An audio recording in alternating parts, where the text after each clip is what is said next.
Well, it is, uh, the term I finally use is wet, nasty, and crappy outside, as it has been all week. I'm getting a little sick of it. It's starting to make me kind of depressed, and I'm not prone to depression, really. Golly. So, I'm doing another inside vlog. Makes me feel better to talk to the camera, so you guys that watch my vlog get extra content, I guess. So I figured I would answer a couple more questions, or at least one more. It's probably going to just be one question, because this is going to take a long explanation. Anyway, turn that music down a little bit. Someone asked me how I got into computers and repairing electronics and all the stuff that I do, web pages and all that. Well, I was always technically minded as a kid. Even 6, 7, 8 years old, I would always be the one, you know, that the other kids called on to make their Ataris work. You know, I'm old, so this, when I was 6, 7, 8 years old, this was the age of the Atari 2600, and golly, there were even some Atari home Pong machines still being used back then. So, yeah, I was always the one who got back in the back of the TV and fiddled around and made things work. And,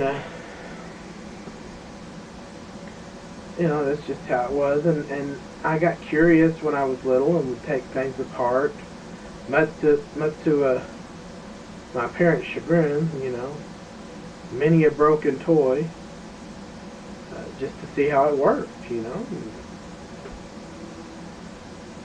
And I continue to be that way to this day.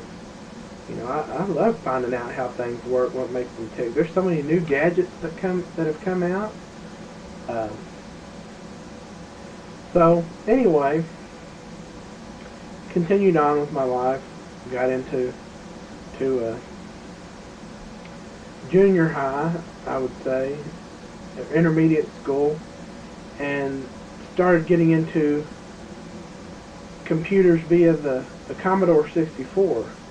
And some of you old guys will remember the Commodore 64. It was a home computer sold by Commodore, the Commodore company, and it was the third in their line of home computers.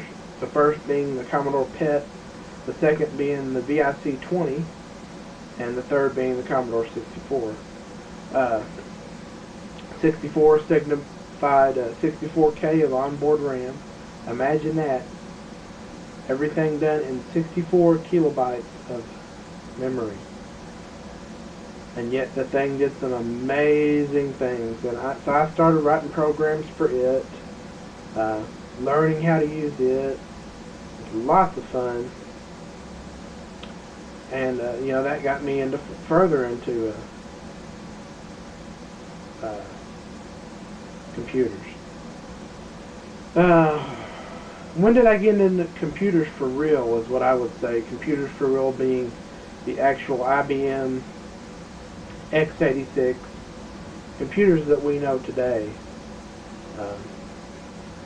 Well, back when I was in high school, or I just started high school, and this was 1991,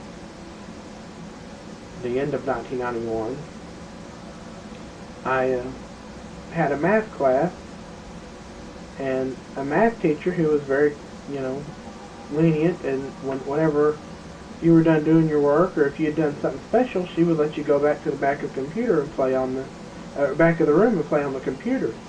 And of course, this being 1991, what the school had were a couple of old, well, I say old, but they were 8088 IBM XT clones. So those, again, of you who are old like me, remember these things. They were huge, monstrous cases. Your monitor would sit on top, and there's a big old giant power switch that you would flip in the back, and the thing would come whirring to life, you know, and it would take it would take, 10 or 15 seconds just for it to spin all up and to see a boot screen. And everything was run off of floppies. There were no hard drives. Everything was run off of 8-inch floppies. And that's where the term floppy disk comes from. A lot of you young guys, people half my age, have never actually seen a floppy disk. Well, the floppy disks we had back then were actually floppy. It was a thin sheet of plastic, and inside that sheet of plastic was another real, very thin magnetic disc. Again, just plastic, thin plastic. You could take the disc and just floppy it around. That's why they got to be called floppies. Over the months that I was in my junior or freshman year in high school, I learned to do different things with these computers. Back then we had games that were very simple, and several of them would fit on one floppy disk. And I got to where I would write batch files with real fancy graphics, and they were menus that I would put on these disks. And I remember it always amazed the teachers and the kids that I could do this. And so I would write a batch file where all I would have to press was 1 for, a certain game, 2, 3, 4, and so on. I remember that really impressing me. Well, time went on, and I got more and more interested as time went on.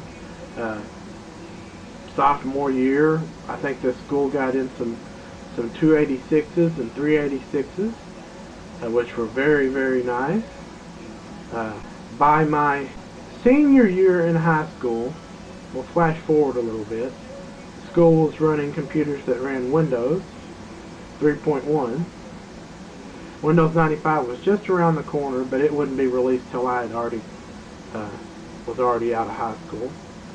I did make one decision that I've continued to regret to this day.